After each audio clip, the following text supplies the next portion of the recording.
Hi and a very warm welcome. My name's Ian Mack.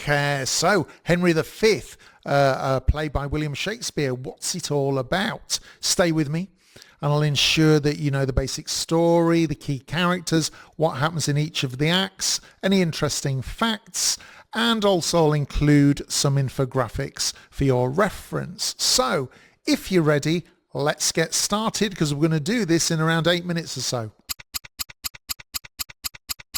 Henry V, the five-act play by William Shakespeare, composed around 1599 and likely performed at the newly built Globe Theatre on the south bank of the Thames. Written at a time of rising English nationalism during the reign of Elizabeth I, it's in her final years actually, reflecting concerns about war, leadership, succession, something very much on the mind after a very long reign of the British people. Set in England and France, early in the 15th century, it focuses on King Henry V's 1415 invasion of France during the Hundred Years' War, especially the famous Battle of Agincourt. So what's the general story? Well, when King Henry V ascends to the English throne, he puts aside his reckless youth and he proves himself a strong and determined king. Pressing a disputed claim to the French crown, he demands recognition from the French court, but is mocked and insulted. He declares war, leading his troops across the Channel.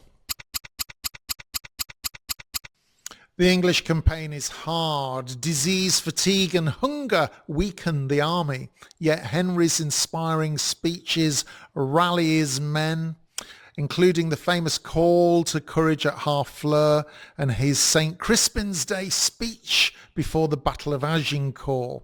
Against overwhelming odds, the English achieve a stunning victory. In the aftermath, Henry V negotiates peace, secures marriage to Princess Catherine of Valois, and for a moment unites the crowns of England and France. The play celebrates patriotism, leadership, and the burden of kingship, presenting Henry as an ideal warrior king. In Henry V, there are 7 or 8 key characters to bring to your attention. Of course, there's Henry V himself, the King of England, once reckless as Prince Hal, now a resolute warrior king. We have a chorus, which is a mechanism to have a narrator who frames each act and speaks directly to the audience. We've got the Dauphin of France, the arrogant French prince who mocks Henry and underestimates him. We've got Charles VI, the King of France, weak and indecisive, swayed by his advisors. Princess Catherine, daughter of Charles VI of France, she marries Henry, sealing peace between England and France. We've also got the Duke of Exeter, Henry's uncle and a loyal advisor. And then we've got 2 groups of people. The first group is Llewellyn Macmorris and Jammy, captains of Wales, Ireland and Scotland, representing the unity of Henry's forces. And we've also got Pistol, Bardolph and Nym, common soldiers who provide some comic relief and show the rough life of ordinary men in war. Act 1 sets the scene of the claim to the French crown. A chorus invites the audience to imagine the grandeur of Henry's story. In England, the bishops of Canterbury and Ely worry about the law that could strip the church of wealth, so they support King Henry's claim to the French throne. They argue it through a complex line of inheritance and urge him to pursue it.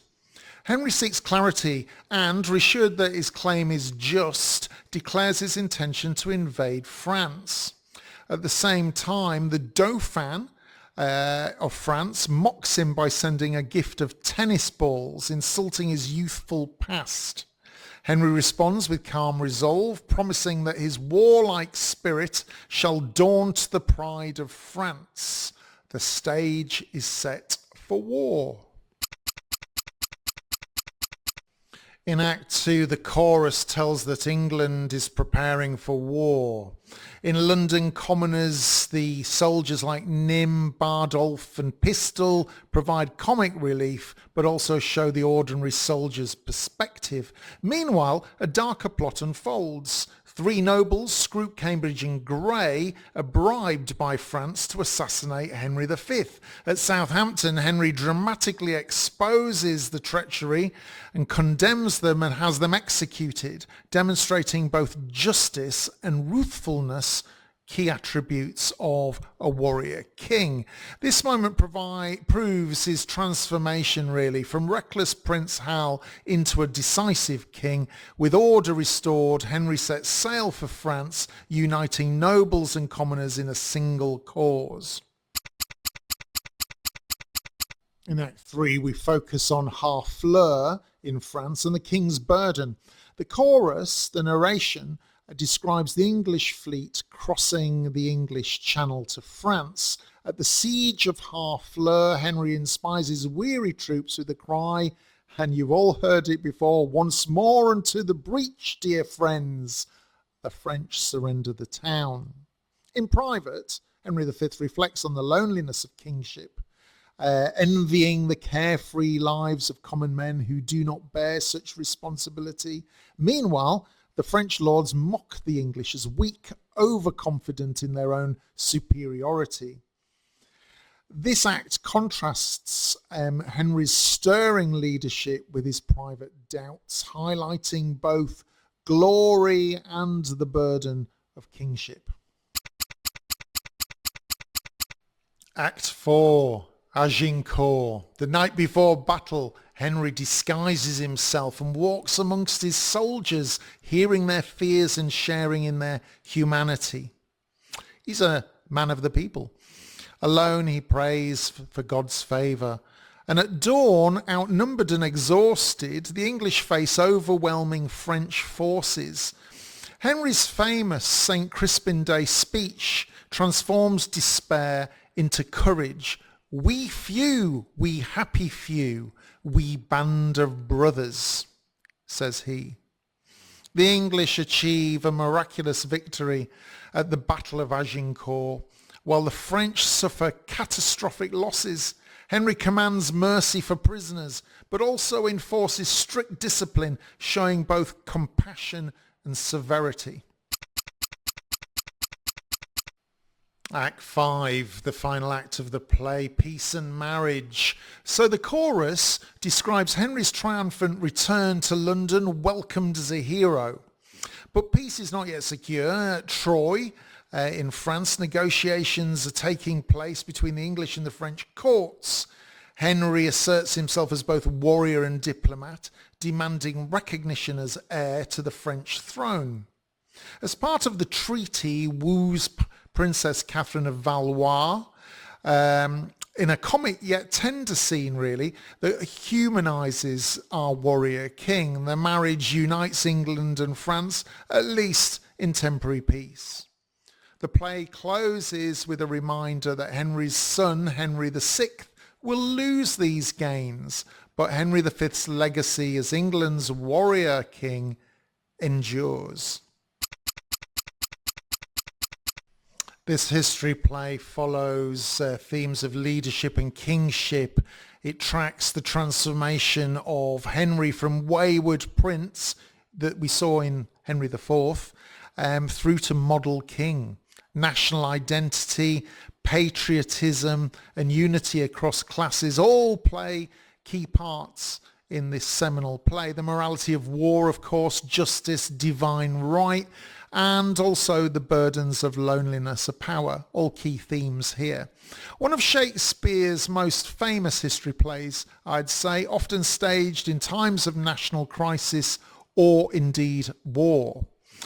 It features some of Shakespeare's most iconic speeches, once more unto the breach, and we few, we happy few, being 2 of those, and continues the story, as I said, of the Henry IV plays, and they will then continue onwards through the 3 history plays of Henry VI.